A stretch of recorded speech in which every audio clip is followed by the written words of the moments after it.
Spectrum Remote acting up? This section walks you through resetting and relinking your remote to your Spectrum cable box. First, resetting clears any old pairings.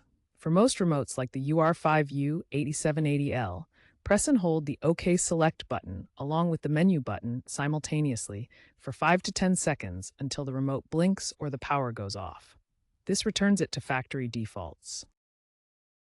Next, to relink, aim the remote directly at your Spectrum cable box within 3 to 5 feet, especially for IR models. Press the Setup button. You'll either enter a specific code like 9991 for Spectrum boxes, or if you have a newer remote, it might automatically scan via Bluetooth or Wi-Fi for compatible devices.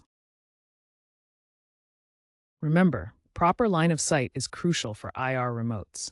RF remotes offer longer range and work through walls.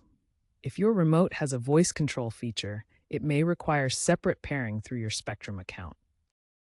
Once your Spectrum remote is relinked, begin by thoroughly testing its functionality. Start with the power button to ensure the cable box turns on and off correctly. Next, test the channel up and down buttons to verify you can change channels smoothly.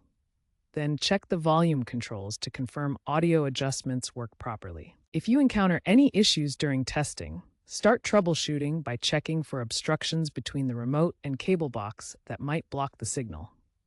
Make sure the cable box is powered on and receiving power properly. Low or dead batteries are a common cause of connectivity problems. For persistent issues, verify that your cable box firmware is up to date through the Spectrum app. Wi-Fi interference can disrupt remote signals, so try repositioning the cable box or remote. Newer Spectrum remotes include automated reset features within the app for quicker relinking without manual steps. If all troubleshooting steps fail to resolve the problem, consult Spectrum support website or contact customer service for further assistance.